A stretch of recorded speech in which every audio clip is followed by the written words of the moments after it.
안녕하세요. 승리한 상가족 여러분 그리고 강성성경연구원 여러분, 오늘은 스가랴 14장 1절에서 7절 말씀을 어두워 갈 때에 빛이 있으리로다 라는 제목으로 함께 말씀을 나누도록 하겠습니다. 스가랴서 14장 즉 마지막 장에 이르러서는 하나님께서 여호와의 날을 선포하시는 것을 볼 수 있습니다. 이 여호와의 날은 하나님께서 정해놓으신 그 날, 구원의 날, 공의의 심판의 날입니다. 이때 어떤 모습이 나타날지 우리에게 가르쳐 주시는데 1절 말씀을 보면 여호와의 날이 이르리라 라고 시작합니다. 이 여호와의 날은 어떤 모습으로 나타나냐면 그날에 내 재물이 약탈되어 내 가운데서 나누이리라 라고 얘기하면서 우리에게 심판에 대한, 고난에 대한 모습이 계속됨을 나타내주고 있습니다. 그러면서 어떤 모습이 나타나냐면 2절 말씀을 보면 내가 이방 나라들을 모아 예루살렘과 싸우게 하리니 라고 이야기하고 있습니다. 이것은 요엘서에서도 나타나고 우리가 요한계시록에서도 볼 수 있는 것인데, 마지막 때가 오면은 하나님의 을 대적하는 세력들은, 교회를 대적하는 세력들은 오히려 모여서 그들의 힘을 모아서 우리에게 싸움을 걸고 그들의 능력으로 우리를 이길 수 있다라고 얘기하면서 우리에게 다가오는 것을 볼 수 있습니다. 근데 이것 또한 누구의 주권 안에서, 누구의 뜻 안에서 이루어지면 우리에게 가르쳐 줍니까? 하나님의 주권 안에서, 하나님의 뜻 안에서 이 모든 것이 이루어진다는 것입니다. 그런데 이것이 이루어질 때 우리가 무엇을 먼저 경험하게 되냐면, 성읍이 함락되며 가옥은 약탈되며 부녀가 욕을 당하며 성읍의 절반이 잡혀가려 갈려니와 라고 얘기합니다. 자, 이것은 우리가 무엇을 볼 수 있습니까? 하나님께서 정해놓으신 전쟁이고 하나님께서 임재하시는 그 날인데, 우리가 무엇을 경험하게 돼요? 성읍이 함락되는 것을 경험하게 됩니다. 우리의 테두리가 사라지는 거예요. 우리의 재물인 가옥이 약탈됩니다. 그리고 우리의 부녀가 욕을 당해요. 이것은 우리에게 너무나 처참한 일입니다. 그리고 성읍의 백성이 절반이나 사로잡혀 가는 이런 일이 생깁니다. 이것이 우리가 얼핏 보면은 너무나 놀랍고 두려운 말씀입니다. 그러나 우리가 이 말씀을 요한계시록의 말씀과 비교해서 보면은 이것이 말세 때에 나타나는 교회의 연약한 모습을 우리가 발견할 수 있습니다. 우리가 13장 말씀에서 은같이 금같이 연단당했을 때는 이런 일을 당하지 않습니다. 우리가 하나님의 말씀으로 거룩함을 유지할 때는 이런 일이 당하지 않습니다. 그러나 이방 나라들이 우리 모여서 우리와 싸우러 올 때 이것은 영적 전쟁으로서 교회를 약화시키는 모습으로 나타나는데, 그것이 교회가 교회되지 못하게 만들고 그 안에서 성도들이 보호받지 못하게 만들고 그들의 순결함이, 하나님을 향한 순결함이 욕을 당하게 되고 오히려 많은 사람들이 배교의 길로 가게 된다는 것입니다. 이것이 말세 때 나타나는 교회의 모습이란 건데, 그런데 이때도 하나님께서 우리에게 주권적으로 선언해 주시는 것이 무엇이냐면 2절 후반절의 말씀입니다. 바로 남은 백성들은 이라고 얘기합니다. 즉 하나님의 이 연단 안에서 은같이 금같이 하나님 앞에 순결하게 된 성도들은, 바로 남은 백성들은 어떻게 되냐면 성읍에서 끊어지지 아니하게 하신다는 것이 하나님의 뜻입니다. 즉 2절 말씀은 우리가 이미 앞에서 봤던 것처럼 많은 사람들이 배교의 길을 가고 하나님을 거절하는 길을 가게 됐을 때 그들은 심판을 당하고 유혹을 당해서 넘어지나, 하나님의 말씀을 의지하는 자들은 여전히 하나님의 도우심 안에서, 인도하심 안에서 끊어지지 않게 된다는 것을 분명히 선언해주고 계십니다. 즉 말세 때 우리가 환난을 당하나 어떻게 된다는 거예요? 하나님의 보호하심 안에 있게 된다는 것입니다. 그리고 이 보호하심 안에서 그때라고 얘기하면서 그 심판의 때가 오면 우리에게 얘기해 주는데, 이때 무슨 일이 발생하게 되냐면 여호와께서 나가사 직접 하나님께서 이 모든 일을 행하시는데 그 이방 나라들을 치시되 이왕의 전쟁의 날에 싸운 것 같이 하시리라 라고 얘기하면서, 이 하나님께서 불러 모았던 이방 나라들은 오히려 하나님의 심판을 받게 됩니다. 하나님 앞에서 전쟁 날에 쓰러져 가는 연약한 인간들의 모습으로, 그들은 심판받는 모습으로 나타난다는 것입니다. 그리고 나서 4절부터 나타나는 말씀이 우리에게 이 구원과 심판의 동시성을 가르쳐 주는데, 그것이 무엇이냐면 그날에 그의 발이 예루살렘 앞 동쪽 갈람산에 서실 것이요, 이 갈람산이 예루살렘 동편에 있는데, 우리가 지도를 보면은 이스라엘 지도가 이렇게 있는데, 이 동쪽에서 올라가는 것이 언덕길이 완만하게 있고, 서쪽에서 올라가는 게 완만하게 있고 서쪽 동쪽으로 이렇게 극경사를 이루게 됩니다. 그리고 나서 예루살렘이 이쯤에 있는데 예루살렘 앞에는 이 감난산이 옆에 있는 것을 보게 됩니다. 근데 이 감난산에 하나님께서 임재하시자 어떻게 되냐면 이 감난산이 동서로 나누어져서 북과 남으로 나눠지게 되고 이때 이 골짜기가 생기는데 이 골짜기가 어떤 골짜기가 되냐면 우리가 하나님의 은혜로 피하는 골짜기가 됨과 동시에 이 이방 나라들도 이 골짜기에 와서 무엇을 하게 되냐면 하나님의 심판을 받게 된다는 것이 우리가 스가랴서와 요엘서에서 나타나는 모습입니다. 자, 그래서 어떻게 됐냐면 서실곳이요 감난산은 그 한가운데 동서로 갈라져 매우 큰 골짜기가 되어 산 절반은 북으로 절반은 남으로 옮기고 그 산의 골짜기는 아셀까지 이를 것이라. 아셀이 정확하게 어딘지 모르지만 이 감난산이 갈라져서 마지막에 이르는 그곳이 이제 아셀이라고 보고 있습니다. 그때 너희가 그 산 골짜기로 도망하되 하면서 하나님께서 이곳으로 도망오게 하십니다. 그러면서 동시에 무엇 하냐면 유다 왕 우시아 때의 지진을 피하여 도망갈 것과 차여라. 나의 하나님 여호와께서 임하실 것이요 모든 거룩한 자들은 주님과 함께 있을 것이라 라면서 이 골짜기로 피한 사람들에게 무엇이 있다? 하나님의 구원의 역사가 있다. 그러면서 동시에 우리가 이후에 살펴볼 말씀에 무엇이 나타나면 바로 이때 하나님의 심판의 역사도 같이 있음을 보게 됩니다. 자, 그렇다면 이것을 통해서 우리가 무엇을 알 수 있을까요? 하나님의 구원의 역사는 단순히 우리를 도망시키시고 우리를 피난시키는 역사로 끝나지 않습니다. 반드시 하나님께서 이 악한 세력을 끊으시는, 전치시는 역사가 같이 일어납니다. 그래서 우리는 이것을 보고 하나님께 영광 돌리는 삶을 살면서 동시에 무엇을 하게 되냐면, 무엇을 보는 삶을 살게 되냐면 6절 말씀은 그날에 빛이 없겠고 광명한 것들이 떠날 것이나 마지막 때에는 무엇이 빛이고 무엇이 어둠인지 모든 것이 모호한 상태에 있습니다. 그러나 이 모호한 상태에서 우리가 아무것도 할 수 없고 모든 것이 무력해지고 모든 것이 불안한 상태에 살 것 같지만 하나님께서 어떻게 하신다? 7절 말씀을 보시면 여호와께서 아시는 한날이 있으리니 낮도 아니요 밤도 아니라 어두워 갈 때 무엇이 있다? 빛이 있으리라 라고 얘기해 줍니다. 자, 빛도 없고 강명도 없는 떠나가는 어설픈 상태예요. 무엇이 정의인지, 무엇이 진리인지, 무엇이 거룩함인지, 무엇이 교회인지 세상이 온갖 혼잡스러워지고 각자의 생각에 의해서 모든 것이 조율당하고 어떻게 다시 정의되는 그런 상황을 사람들은 오히려 이것이 다양한 것이 되었고 이것이 오히려 더 많은 것을 포용하는 포용사회라고 얘기하지만 이것은 사실 하나님의 진리를 더더욱 거부하는 어리석은 삶의 나날이란 것입니다. 그래서 오히려 이 빛을 찾을 수가 없는 그때 하나님께서는 우리에게 무엇을 허락해 주세요? 빛을 허락해 주신다는 것입니다. 이것이 복음의 빛이고 예수 그리스도의 빛이고 하나님의 영광의 빛이라는 것입니다. 이것이 우리에게 참 소망이 되는 빛이라는 것입니다. 그래서 우리가 이 세상을 살아나갈 때 방황하는 자로서 이 시간을 보내는 것이 아니라 어떻게 보내냐면 하나님의 빛을 따라서 좌로나 우로나 흔들리지 않고 오직 하나님께 나아가는 삶을 살게 된다는 것입니다. 이것을 우리가 경험하게 된다는 것입니다.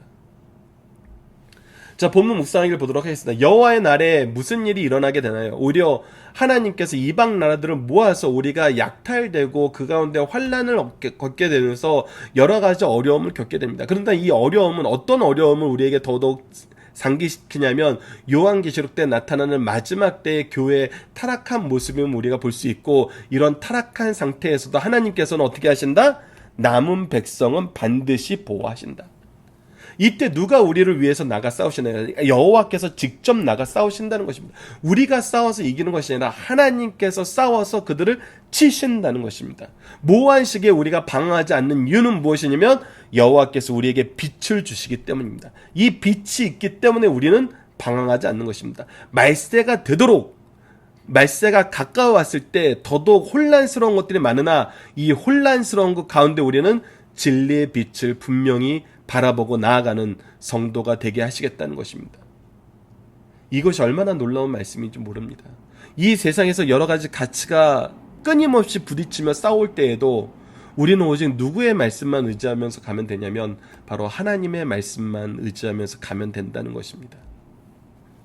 자, 오늘의 중심 사상을 봅시다. 14장 우선 서론적인 부분이 먼저 소개되고 있습니다. 오늘은 스가랴서 마지막 장인 14장을 상고하게 되었습니다. 스가랴서 주제가 전반부는 성전과 예루살렘 재건이라면 후반로는 기독론과 말세론에 대해서 기록되고 있습니다. 스가랴는 크게 세 부분으로 볼 수 있습니다. 1장에서 6장까지는 스가랴에게 임한 회개의 촉구와 8개의 환상, 그리고 7장에서 8장까지는 금식에 대한 질문과 답변, 이것은 예배의 모습으로 우리가 분명하게 선언되는 걸 볼 수 있었습니다. 그리고 9장에서 14장까지는 미래의 메시아 왕국의 도래와 완성에 대해서 보여주고 있습니다. 우리가 계속 봐야 되는 것은 무엇이냐면, 여러분들, 첫 번째 회개의 촉구 안에서도 우리에게 무엇이 중심이 되었냐면 성전이 중심이 되었습니다. 금식에 대한 것에서도 예배가 중심이 됐어요.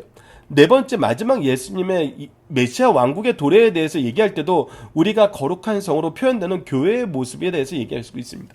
즉, 우리의 신앙생활의 중심에는 교회가 있을 수밖에 없고 그 중심에 예배와 말씀이 있을 수밖에 없다는 것은 성경 전체가 우리에게 가르쳐주고 있다는 것을 여러분들께서 반드시 기억해 주셔야 됩니다. 그래서 성도는 무엇을 중심으로 사는 삶을 사냐면 바로 말씀과 예배가 중심된 삶을 사는 것입니다. 이것보다 더 중요하고 더 우리가 열심히 지켜나가야 되는 건 없습니다. 이것을 지켰을 때 우리는 하나님 안에서 거룩한 은과 같이 금과 같은 정결한 상태로서 하나님의 영광 안에서 하나님의 증인이 되는 삶을 살지만, 우리가 이것이 흐리멍텅해지고 이것이 무너지게 됐을 때에는 우리는 오히려 빛이 없는 상태에 살게 된다는 거 다시 한번 기억해 주시길 부탁드립니다. 마지막 세 번째 부분은 두 부분으로 구성되어 있습니다. 메시아의 초림으로 이어질 구원의 역사와 메시아의 순환이 9장에서 11장까지, 그리고 메시아의 영광과 복음 시대의 백성의 승리와 메시아의 재림과 그의 왕국의 건설이 12장에서 14장까지 기록되어 있습니다. 이란 말씀의 맥락 속에서 열국의 심판이 12장에, 이스라엘의 정화가 13장에 폭넓게 진술되었고 14장에서는 이스라엘 교회와 성도들의 미래에 있을 완전한 회복과 하나님의 구원 역사의 최종적인 모습을 우리에게 보여주고 있습니다. 그래서 14장 내용은 다음과 같습니다. 1절에서 5절까지는 여호와의 날에 이방 나라들이 어떻게 예루살렘을 공격할 것인지 보여줍니다. 그러나 영광의 주가 나타나 재림하셔 그들을 심판하실 거라고 합니다. 그리스도의 재림하실 때는 그의 친구들에게 자비를 베풀고 그의 대적들에게는 공의를 시행하시는 주님의 모습을 성취하는 것을 우리가 오늘 본문 말씀을 통해서 확인할 수 있었습니다. 두 번째, 주께서 재림하시는 그날 예루살렘 교회의 새 나라의 영원한 번영이 선포되는 것이 바로 6절에서 11절까지 기록되어 있습니다. 그 나라에는 여호와만이 홀로 영광을 받을 것이요 우상도 없고 대항하는 자도 없을 것입니다. 그때는 예루살렘만 높이 들릴 것이요 모든 땅은 그 밑에 평지가 될 것입니다. 다시 고통과 저주가 없고 영원한 평강이 넘칠 것을 우리에게 가르쳐줍니다. 그리고 세 번째, 예루살렘을 공격했던 원수들에 대한 멸망으로 그들에 대한 징계는 삼중적임을 가르쳐주는 것이 바로 12절에서 15절입니다. 질병으로 그들을 치시고 피차 손을 들어 치게 하시고 소유물까지 징계가 확대되는 것을 보여주게 됩니다. 하나님의 백성들을 대적하는 자에게는 반드시 징계가 있으며 죄인들에 대한 두려운 형벌은 그들을 그대로 방치하는 것으로, 죄가 지옥의 미완성이라면 지옥은 죄의 완성품이 됨을 우리에게 보여줍니다. 마지막 네 번째, 메시아 왕국의 모습을 보여줍니다. 특별히 이방 백성 중에 남은 자들이 감사하면서 주께 돌아와 복을 받을 것과 돌아오지 않는 자들이 저주받을 것이 기록되어 있습니다. 마지막 때 이 말씀의 역사가 지금 우리가 경험하고 있는 역사잖아요. 이방 백성 중에서도 하나님께서 남겨준 자가 있다는 거, 우리가 그의 백성에 대해서 남겨진 자로서 이 세상을 살게 된다는 거, 이 말씀의 성취를 우리는 지금 보고 있습니다. 그리고 마지막 날에 지상의 모든 죄악이 제거되고 모든 것이 거룩한 성물이 되어 하나님께 바쳐질 것을 우리에게 가르쳐주고 있습니다. 자, 본문의 중심사상을 하나씩 보도록 하겠습니다. 첫 번째, 예루살렘은 예수 그리스도의 교회를 상징합니다. 세상 모든 세력들은 하나님의 백성을 끊임없이 공격하고 있으며 오늘도 여전히 공격합니다. 악한 세력들은 복음의 순수성과 관련하여 복음을 더럽히고 약화시키려고 합니다. 여러분들 이것을 분명히 봐야 됩니다. 우리가 그들이 강하게 공격할 때는 오히려 이겨내요. 근데 그들이 복음을 더럽히고 순수성을 어떻게 희석시키려고 하는 것은 우리도 모르게 그 유혹에 딸려 들어가는 것을 보게 됩니다. 그래서 우리가 마지막 때에 붙잡아야 되는 것은 뭐냐면 복음의 순수성, 예배의 순수성입니다. 예배의식을 타락시켜 경건을 제거하고 이교화시키려고 합니다. 그리고 하나님의 백성들을 약탈하여 그들의 신앙을 혼미하게 하려 합니다. 이런 사탄의 공격을 사전에 알고 차단시켜야 될 것을 가르쳐주는 말씀이 오늘 본문 말씀입니다. 그래서 우리가 신앙생활할 때 의사결정은 말씀과 예배입니다. 말씀과 예배가 우리의 삶의 중심이 되어야 되고 모든 것에 앞서서 이것이 먼저 고려돼야 되고 이것이 우리 중심에, 우리 생활의 중심에, 결정의 중심에, 미래의 중심에 있어야 됩니다. 두 번째, 성도는 사탄의 공격을 이겨낼 수 없으나 주께서 함께 하시니 반드시 승리한다는 것입니다. 성도와 교회가 적들의 공격을 받을 때 주께서 오셔 적들을 심판하십니다. 우리가 싸우는 것이 아니라 예수 그리스도께서 싸우시는 것입니다. 자기 백성을 구출하시기를 출애굽과 같이 구출하실 것입니다. 그 구출 때 어떻게 했습니까? 단순히 우리만 끄집어낸 것이 아니라 애굽 땅을 심판하시면서 끄집어내셨습니다. 심판과 구원의 동시성이 항상 우리에게 다가오고 있음을 보게 됩니다. 여호와께서 갈람산을 밟고 서실 때 산이 갈라진다는 것은 대적들을 심판함과 동시에 택한 백성들의 피난길을 열어주신다는 뜻입니다. 이날 하나님의 백성들이 어둡고 고난당하는 모습을 보던 선지자가 찬란한 미래를 보고 감탄의 말씀으로 오늘 우리에게 희망을 심어주고 있다는 것입니다. 우리가 빛이 없는 것 같아도 하나님의 구원의 역사는 반드시 우리에게 성취된다는 것을 강하게 가르쳐주고 있습니다. 세 번째, 말세가 되면 빛과 어둠이 뒤섞여 혼미한 어두운 날이 오게 됐는데 그때에 우리는 어떻게 됩니까? 하나님의 빛이 우리를 비친다는 것입니다. 말세에는 하나님의 교회가 빛이 없어지고 강명한 자들도 떠나게 됩니다. 그래서 세상이 모두 어두워집니다. 어디를 가도 옛날 같지가 않습니다. 그러나 이렇게 어두워갈 때 비로소 영원한 빛이 나타나게 되어 해와 달도 쓸데없는 하나님의 영광의 빛 안에서 살게 되는 것을 우리가 이사야서와 요한계시록 말씀에서 확인할 수 있습니다. 그러면 어두운 세상을 보고 교회까지 어두울 때 함께 어둠에 참여하지 말고 교회는 어떻게 된다? 빛을 바라보고 교회가 예배와 말씀의 이 거룩함을 유지하기 위해서 나아가는 삶을 살아야 되고 그것이 의사결정의 가장 중요한 역할을 해야 된다는 것입니다. 우리의 앞날을 이 복음과 예배를 지키는데 여러분들 수고하셔야 됩니다. 그러기 위해서 우리를 부르셨다는 것입니다. 자, 본문 다지기입니다. 많은 문제들이 있는데 간단하게 볼 테니까 여러분들은 본문 다지기 정답을 통해서 다시 한번 확인해 주시길 부탁드립니다. 여호와 날에 예루살렘이 당할 고난은 무엇입니까? 성읍이 함락되고 가옥이 약탈당하고 부녀자가 욕을 당하고 성읍의 백성들이 절반이나 사로잡히게 된다는 것입니다. 이것은 무엇을 뜻합니까? 마지막 날에 교회가 그 순수성을 지키기 얼마나 어려운지를 보여주고 있습니다. 그런데 말세의 고난 중에도 교회를 지키는 자는 누굽니까? 하나님께서 남겨진 자를 보호하셔서 그들로 하여금 교회를 지키게 하신다는 것입니다. 이것이 하나님의 준비하심이고 하나님께서 우리를 연단시켜서 하나님의 일꾼으로 쓰시는 모습이란 것입니다. 그래서 우리는 말세의 교회를 중심으로 다시 한번 하나님의 뜻을 실천하는 하나님의 복음의 역사의 일꾼이 되어야 됩니다. 세 번째, 여호와의 발이 갈림산에 선다는 것은 무엇을 의미합니까? 바로 하나님께서 이 모든 것을 하신다는 것입니다. 하나님께서 하신다는 것입니다. 하나님께서 안 하시는 것이 아니라 오직 하나님이 하신다는 것입니다. 우리는 이것을 기다리면 됩니다. 이때를 사모하면 됩니다. 네 번째, 여호와의 심판이 갈림산에 어떻게 임합니까? 우리를 구원하시는 구원의 역사와 심판의 역사를 동시에 이루어집니다. 마지막 어두워갈 때 빛이 있다는 말씀은 무엇입니까? 우리에게 참된 소망이 있다는 걸 얘기합니다. 우리에게 소망이 있어서 이 소망 가운데서 우리가 승리하게 된다는 것입니다. 우리는 이것을 잊지 말아야 됩니다. 이것을 잊지 말고 항상 승리하는 삶을 사는 우리 가족들 되길 부탁드립니다. 자, 본문 적용합니다. 인생에서 고난이 면제된 사람이 있나요? 여러분, 고난이 면제된 사람이 있을까요? 없습니다. 그 고난은 우리가 성경 안에서 보면 무엇의 결과였습니까? 죄의 결과였습니다. 그런데 그래서 모든 사람이 고난을 받아요. 근데 세상이 당하는 고난과 성도가 당하는 고난의 차이는 무엇입니까? 세상이 당하는 고난은 죄에 의한 고난입니다.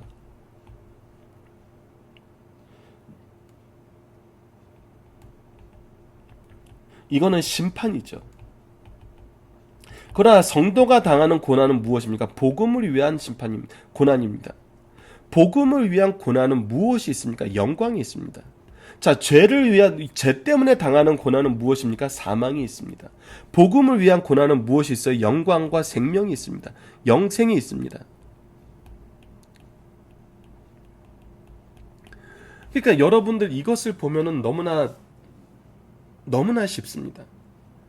고난에서 면제된 사람 없어요. 특히 죽음에서, 사망에서 면제된 사람이 없어요.